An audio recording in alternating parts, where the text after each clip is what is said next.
Deixa que vai! Vamos embora, sétimo ano. Tudo flui, né? E tem a ver com a nossa aula de hoje. Estou aqui de volta, professor Armando Pérez, para mais uma aula de sustentabilidade.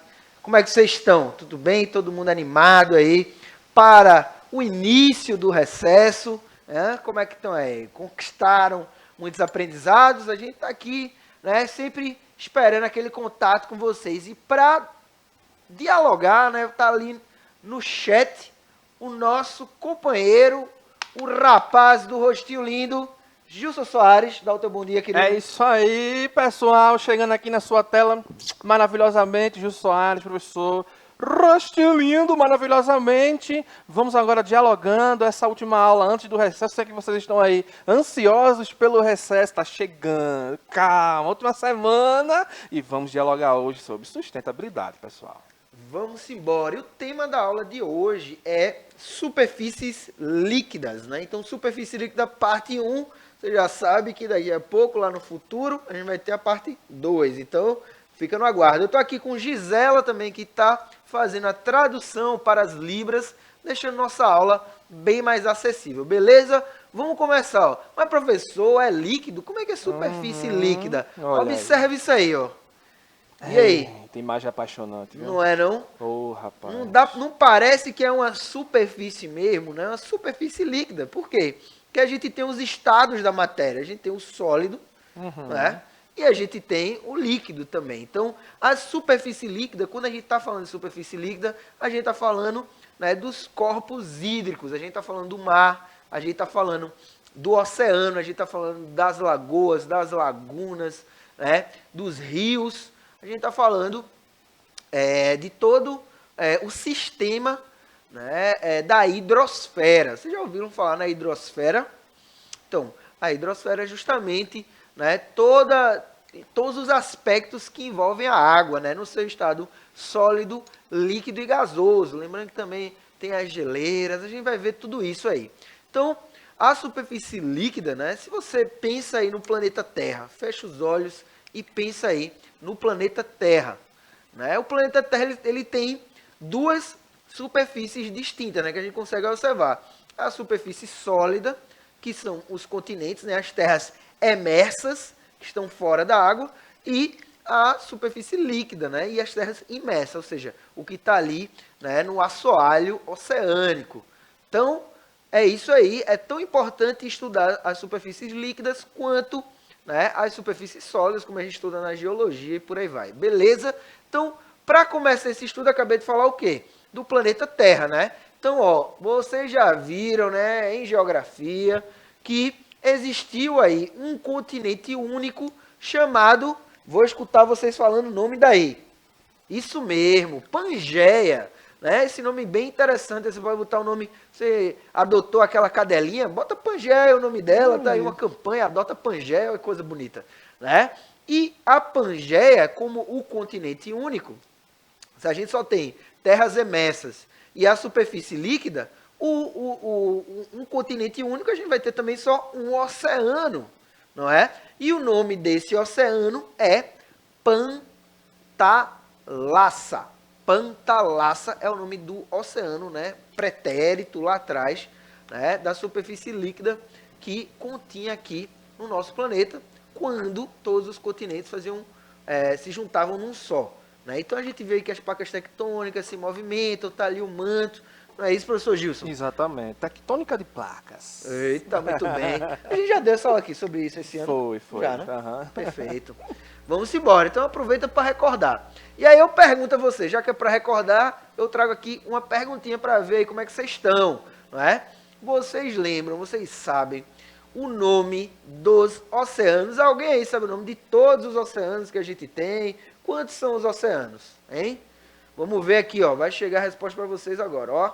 Observa aí. Então, ó, depois que a Pangeia, né, as placas tectônicas, se organizaram da forma como está agora, a gente tem aí espaços que são cobertos, né, pelos continentes. Você observa aí o continente americano, né, América do Norte, América do Sul, né, você observa que ele é uma barreira natural, digamos assim, entre o Oceano Pacífico e o Oceano Atlântico, professor. Eu tive o objetivo um dia de ir mirar o Oceano Pacífico. Né?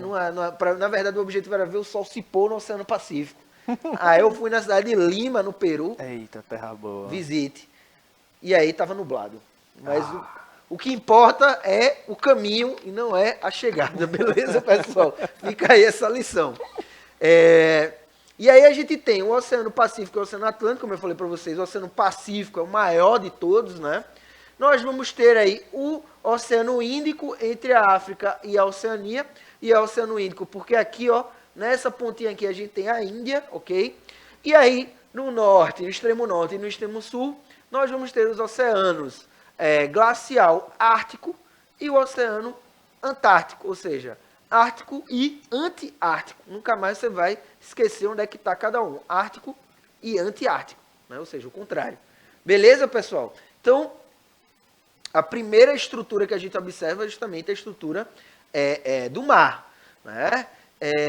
E aí eu pergunto a vocês, que outros ciclos, né? Será que a água do mar, ela interfere, por exemplo, na água dos rios? Será que a água do mar, ela interfere na precipitação, na chuva? O que é que vocês acham disso? Vamos ver aqui, ó. Observa aqui, Gilson. Diga. Vê só. A gente tem aqui, qual é o nome desse quadro aí? Fala aí pro pessoal. O ciclo da água, pessoal. Ciclo da água. Então, veja, como é um ciclo, né, ele não tem exatamente um lugar de começo. Não tem. Né, mas a gente vai começar vendo aqui, né, nos oceanos. Então, no lado direito da imagem, né, a gente tem aqui uma imagem. Vamos descrever aí pra galera. A gente tem aqui uma imagem, aqui tem o mar ao lado direito, tem umas setas fazendo um ciclo, tá? E esse ciclo mostra, né, desde a evaporação da água, aí a gente tem a evapotranspiração, que é uma diferença, né? Evaporação é a água que evapora, por exemplo, no mar, e evapotranspiração é justamente, né, a água que está ali, né, a junção, né, das plantas. Exatamente. Esqueci agora a palavrinha, mas a água que vai ser suada, né, transpirada na respiração das plantas, não é? Vapor d'água, era isso que eu queria lembrar. Boa. Vapor d'água que sai na respiração das plantas. E aí depois, seguindo a seta, a gente tem uma montanha, né? Nessa montanha a gente tem armazenamento de gelo, né? E aí a gente tem as precipitações, que a água vai escoar pelos rios, vai infiltrar nos lençóis freáticos e aquíferos e vai voltar de novo para o mar nesse ciclo maravilhoso, né? Que mostra o quanto a natureza é organizada, né? No seu tempo e nos seus métodos. Beleza, pessoal? Então, responde a nossa pergunta, né? A água do mar, ela está diretamente ligada à água dos rios e todo esse complexo, porque isso é um ciclo, pessoal, né? A água ela vai passar por esses 3 estados nesse ciclo. E aí, ó, para a gente ver aqui, eu trouxe um videozinho para vocês, né? Que fala sobre os rios voadores, né? Que é um processo que vai ser bem interessante da gente observar. No sound. Bom, vamos descrevendo o vídeo. O que é que acontece? A gente tem aqui, né, o rapaz ele vai falar, né, sobre o que são o projeto Rios Voadores. O projeto Rios Voadores, ele é justamente uma pesquisa que é feita, né, por pesquisadores lá do sul e do sudeste, que estuda o processo de evaporação da água no Oceano Atlântico, que vai ser bombeado pela Amazônia, né? A floresta amazônica, né? A gigantesca floresta amazônica, que não está só no Brasil, né? Ela é responsável pelo bombeamento. Ó. Como a gente consegue ver nesse esquema, a água ela vai evaporar no oceano e vai ser puxada pela Amazônia através do bombeamento dessa evapotranspiração. Então, lá na Amazônia vai receber um aumento na quantidade de água, e aí, ó, seguindo as correntes de ar, aí a gente tem a Cordilheira dos Andes, tá vendo? Então, seguindo as correntes de ar, vai distribuir essa água, né, essa água que está aí no formato das nuvens, pelo sul e pelo sudeste. Então, é tão importante, é tão significativo essa quantidade de água, que são chamados de rios voadores. Para você ter uma ideia, um metro quadrado no oceano evapora menos água do que 1 metro quadrado na floresta. Tá vendo aí? Por quê? Porque na floresta você vai ter várias plantas que estão ali no mesmo metro quadrado, né? E no oceano você vai ter só 1 metro quadrado de água.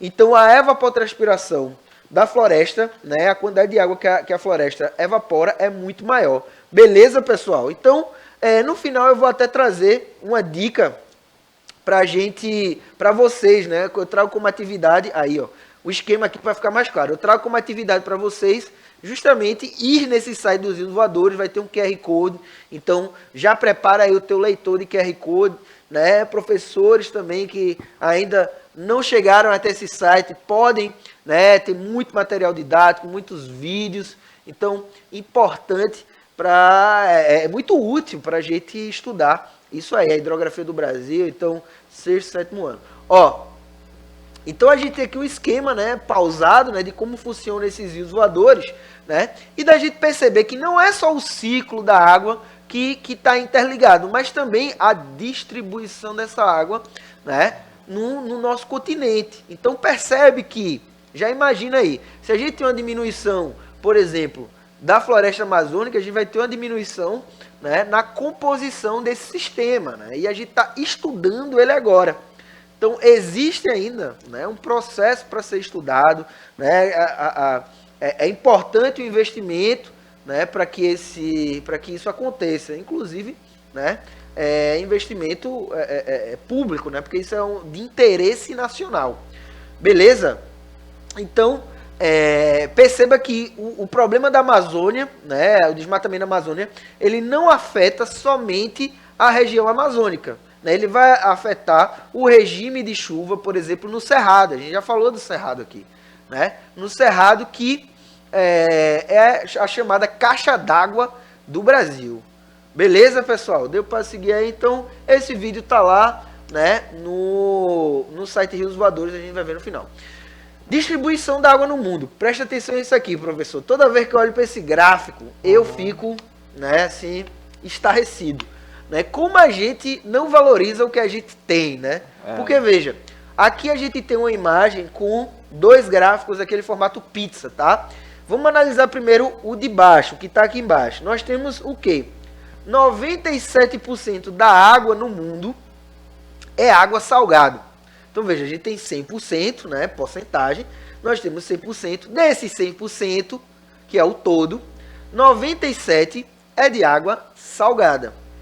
E 3% é a água, digamos assim, doce, né? A água que pode vir a ser potável, que pode ser utilizada para consumo humano, pode ser utilizada também para agricultura e por aí vai, não é? Então, observa, desses 3%, que é o que a gente tem para ser utilizado, desses 3%, 71% está congelado. Então, 71% da água está congelada, ou seja, não é tão acessível assim. Existem países, né, que a forma como eles captam água é justamente do derretimento das geleiras. Ô Gilson, diz pra gente aí, os rios, né, existem rios que têm regime fluvial. Exato. E aí, qual é o rio? Como é que funciona aí? Com neve? Fala aí pro pessoal. Exatamente, diz aí. A gente tem um riozinho que tem um regime chamado nival. Quando você ouvir falar que o regime do rio ele é nival, esse rio tem ali o seu aumento do volume das águas proveniente dos derretimentos de geleiras. Aí você diz, professor, tem algum rio desse aqui no Brasil? Temos sim, o único que possui esse regime nival no nosso território nacional, nosso queridíssimo Rio Amazonas, que vem lá das Cordilheiras dos Andes, professor. Você visitou lá, hein? Foi lá, né? Essa história que eu contei de Lima, no Peru, teve aí que cruzar lá o ladeirão, né, que é a Cordilheira dos Andes, o grande ladeirão. Então observa, como o Gilson falou, tem esse mapa aqui, né, e esse mapa é o mapa do Brasil, você percebe aí, parece uma regionalização do Brasil normal, você vê região norte, nordeste, sudeste e tal, só que aí, pessoal, esse mapa, né, se você observar direitinho, parece umas veias, né, parece um sistema bonito, circulatório, tem um desses dos Estados Unidos também que é massa, tem de alguns países. E aí, esse mapa é o mapa das bacias hidrográficas do Brasil. Então a gente vai ter as grandes bacias hidrográficas, né, os complexos hidrográficos. Então observa, o professor Gilson falou, né, do rio Amazonas. Chega aqui para mim, Billy, por favor. Essa região aqui, ó, é toda a bacia hidrográfica do rio Amazonas. E aí, professor, o que é bacia hidrográfica, rio, como é que funciona isso? Veja, uma bacia hidrográfica é composta não só pelo rio principal, que no caso vai ter o nome de Amazonas, lá no encontro das águas, né? O encontro das águas entre o Rio Negro e o Rio Solimões vão se juntar para virar o Rio Amazonas. Então, observe, todos os tributários, essa área aqui, ó, veja, que tem até que o Mato Grosso e tal, vão ser só vertentes, ó, o rio, esses tributários, né? Os afluentes, vão todos verter para o curso principal, que é o que dá nome à bacia hidrográfica, que é a bacia hidrográfica do rio Amazonas. Aqui à direita, ó, vou mostrar só essa aqui, ó. Observa essa vermelha aqui.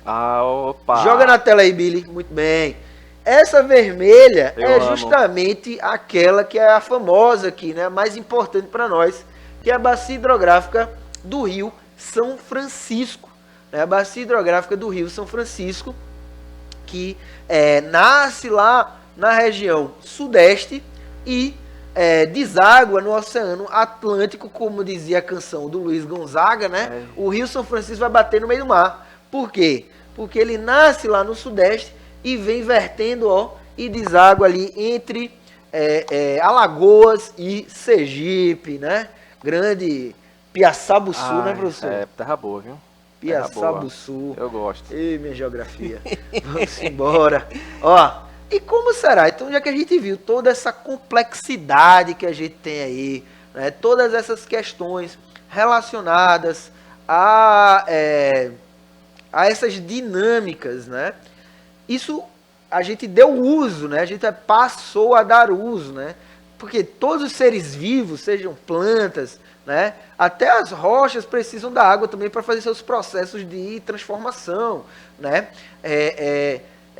A gente dá uma utilidade para a água é fundamental para a vida, né? Não só humana, mas de outros seres vivos. Então, qualquer alteração, qualquer mudança, qualquer intromissão, digamos assim, nesse ciclo, vai gerar também, né, uma intromissão, vai gerar também uma mudança, né, para toda uma cadeia de vida que, como vocês escutam desde pequenininhas, né, água é vida. Então, para toda essa cadeia de vida, seja animal, seja vegetal, né, a gente vai ter um impacto. Né? E aí eu pergunto, como será que estamos cuidando das nossas águas? Né? Vamos refletir aqui, ó, observa. Eu tenho aqui um primeiro videozinho, esse vídeo não tem som, né, só para a gente observar a imagem. Então, no vídeo eu tenho a imagem, né, de um esgoto, né, sendo debitado no rio, né, sendo adicionado ao curso de um rio, ou um rio encanado, talvez. Pode ser também. Pode ser um rio que foi encanado, acontece muito isso, né, a canalização dos rios. Então, deixa eu voltar aqui. Nesse rio, nós temos, né, uma espuma branca, eu acho que é um rio que foi canalizado mesmo. Tem uma espuma branca saindo dele aí, que não tem uma característica muito convidativa para se tomar um banho, né? Nem muito menos para beber, né? Então, a água ela é responsável, né? Na nossa cidade, observa aí, né? A água ela é responsável pelo que na cidade? Pelo que a água é responsável na sua casa, por exemplo, né? A água ela é responsável justamente por levar, né? Você toma aquele banho, né? Chega em casa, sai da escola, aí vocês estão vendo a gente na escola. Hoje nem tanto, né? Tá meio nublado, assim, mas aqui em Recife tem sempre esse calorzinho, né? Que aquece a gente. Então você chega em casa e aí tá aquele sol massa, aí você vai o quê? Quer o quê? Tomar aquele banho, né? Aquele banho gelado. Então todo mundo tem direito a ter água encanada em casa, pessoal, né? Onde uma questão de cidadania, não é um privilégio, né? É um direito que todo mundo deveria ter. Né? Então, para tomar aquele banho gelado, né? Quando tá lá lavando a louça, depois do almoço, né? Massa, fica tudo limpinho. Então, a água ela é responsável por levar as coisas, né? Por limpar, né? Por dar essa renovada na gente, na nossa casa. Né? Então, a gente usa o banheiro. Então, tudo isso vai para algum lugar, né, pessoal? Né? Então, tem estações de tratamento? Tem. Mas também, muitas vezes, essas águas elas são jogadas nos canais aí, aquele canal do Boa Viagem, aquele canal ali da Agamenon também, e outros canais, né, que a gente tem aqui em Recife, são justamente rios que foram canalizados, né, para justamente que levar a água, né, levar os dejetos, levar as impurezas para ser regenerado na natureza. Deixa eu aqui. Pronto, para ser regenerado na natureza, tá? E aí a gente tem outros impactos, né? Por exemplo, nós temos os impactos aí dos resíduos sólidos, você consegue observar na imagem da esquerda aí, uma sandália daquela fofinha de uma marca aí, né, que eu não vou, ela não está me pagando, não vamos fazer não propaganda. está me pagando para fazer essa propaganda, né? Nós temos também garrafas PETs aí também, isso é tudo imagem do Canva, né? Então eles já pagam lá esses direitos autorais aí, né? E abaixo eu tenho também uma imagem de fumaça. Aí, professor Gilson, vamos fazer essa contextualização. Como é que a fumaça ela impacta na água, professor? Oxe, rapaz. Diz aí pra gente. Tem uma chamadazinha chuva ácida, que é comum de acontecer. Nos grandes centros urbanos também é comum acontecer, principalmente perto de indústrias, fábricas. Quando é uma indústria que trabalha com a questão nuclear, aí pronto, aí quer desmantelo total. Tem outra questão também, professor, nessa imagem, você vê ali, ó, tá vendo? Um tênisinho velho, um sapato, tem a garrafa.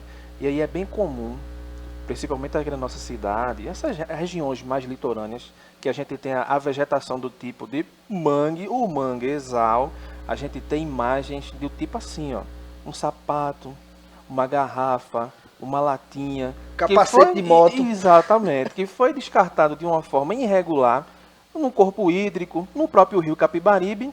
E aí, como ele vai fazer a foz lá no oceano, aí quando chega cá, encontra o quê? O manguezal. Aí fica toda essa carga de poluição também afetando aquele ecossistema maravilhoso e a vida que existe ali, né, professor? Perfeito, Gilson. Vê só. Então, pessoal, o que é que o professor Gilson trouxe pra gente? Ó, que a gente tem que observar, né, que esses ciclos e essa intromissão humana nesse ciclo, né, em alguma medida, ela tem uma saída natural, digamos assim, né? Se você coloca lá matéria orgânica na água, em alguma medida, né, as bactérias elas vão ali trabalhar aquela matéria orgânica, vai ali tirar o oxigênio da água, né? Daqui a pouco vocês vão ter aula de ciências aí. Coisa Manda boa. no chat a pergunta para as professoras de ciências que vão chegar aí, Pois não é? Sobre isso.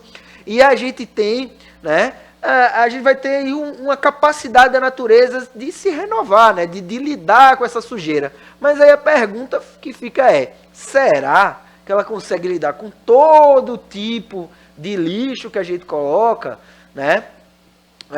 Como eu falei para vocês, a água ela tem esse poder, né? Ela dá a gente, né, essa capacidade de renovação, de limpeza, não é? Até no nosso próprio corpo, a gente toma água e aí vai filtrando, né, nossos rins trabalhando. Então veja como a gente também é um sistema, né? Então, por exemplo, quando a gente fala de agrotóxicos, né, existem várias pesquisas, né, que mostram que a água que a gente consome em casa já vem cheia de agrotóxicos, minha gente. Então, observa que cuidar das nossas águas, né, essa foi a pergunta que eu coloquei, como estamos cuidando das nossas águas, envolve a gente tomar consciência desses ciclos. Exato. Né? Por quê? Porque quando é uma questão econômica, né, quando a gente consome, a gente não consumir determinadas coisas, a gente não utilizar determinados produtos, é uma forma também de tentar agir ali, né, de tentar agir politicamente ali, né, de se posicionar. E o agrotóxico ainda vai além, porque tem até a questão das águas subterrâneas. O agrotóxico, meu amigo. Tem que ter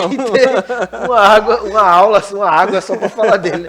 Uma aula só para falar deles, né? Do impacto deles no ciclo natural mesmo, né? Então, lembra que a gente viu o ciclo da água, então o agrotóxico ele acaba gerando resíduos em todas as partes daquele ciclo, beleza? Olha o tempo.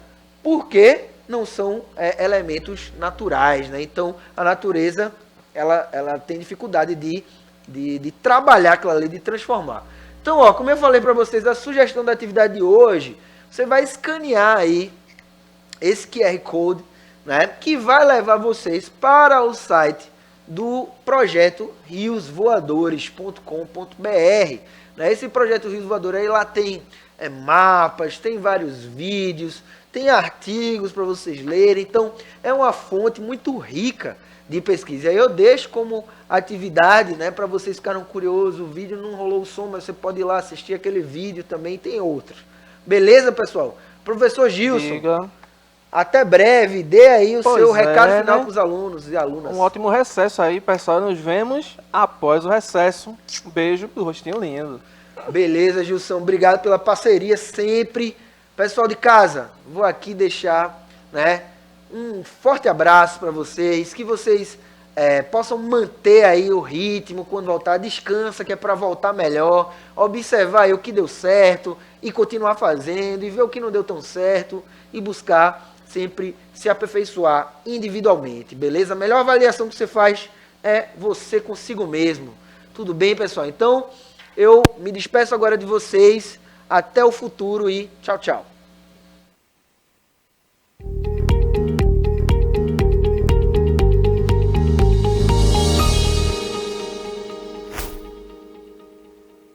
chat pode, a mobilidade do